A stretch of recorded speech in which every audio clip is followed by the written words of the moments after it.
Hi friends, Radhika বাবা tips চ্যানেলে আপনাদেরকে স্বাগতম। আজকে আলোচনা করব গর্ভস্থ অবস্থায় আপনার শিশুটি যদি উল্টে থাকে তাহলে কি করবেন।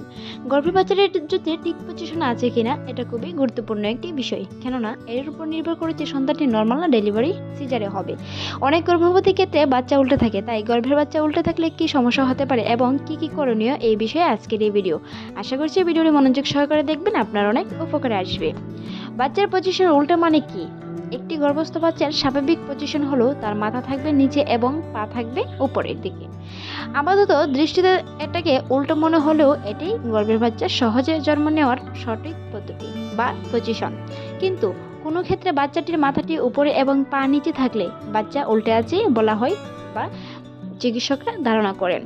ধরুন আপনার বাচ্চা উল্টে আছে, তাহলে কি এটা আপনার চিন্তার কারণ?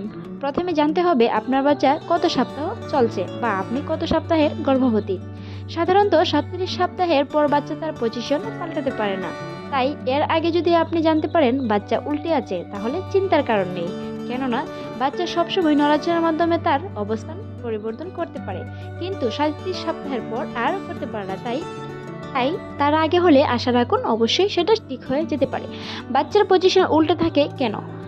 বাচ্চার পজিশন অনেকটা গর্ভফুলের উপর নির্ভরশীল। সাধারণত গর্ভফুল জোড়ার উপরে অবস্থান করে, যার ফলে গর্ভের বাচ্চার মাথা সহজে নিচে জায়গা এবং নিতে পারে না। কিন্তু কোনো কারণে গর্ভফুল ঠিক অবস্থানে না থাকলে বাচ্চা সঠিক পজিশনে যেতে পারে না। এছাড়াও আরও অনেক কারণেই বাচ্চা উল্টে থাকতে পারে। এতে নিয়ে বয়ের কারণে যদি আপনার 37 সপ্তাহের আগে হয়ে থাকে। বাচ্চা উল্টে থাকলে কি সমস্যা হতে পারে?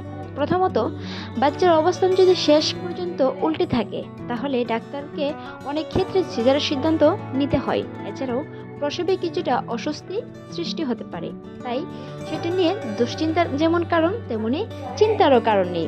বাচ্চা উল্টে থাকলে করণীয়: যখন দেখে জানবেন গর্ভের বাচ্চাটি উল্টে আছে, চেষ্টা করুন বেশি বেশি হাঁটাহাঁটি করার। এছাড়াও একজন গর্ভবতীর এমনিতেই তো অনেক 20 মিনিট হাঁটা উচিত। গর্ভবতী নিয়মিত হাঁটলে অভিযোজন ত্বরণের ফলে বাচ্চাটির মাথা নিচে নামতে পারে, এটা প্রাকৃতিক উপায়। তবে শেষ পর্যন্ত উল্টে থাকলে ডাক্তারের হাত দিয়ে বাচ্চাকে ঘোরানোর চেষ্টাও করে থাকেন অনেক ডক্টররা। তবে এটা ঝুঁকিপূর্ণ ও সকলের জন্য প্রযোজ্য নাও হতে পারে, সে বিষয়ে পার্সোনালিটি বা অপশনাল। তাই আপনার বাচ্চাটি উল্টে থাকলে অত্যাধিক চিন্তিত হবেন না। নিয়মিত স্বাভাবিক জীবনযাপন করুন, হাঁটাচলা করুন, ঘরের হালকা কাজকর্ম করুন, সারাদিন শুয়ে বসে থাকবেন না।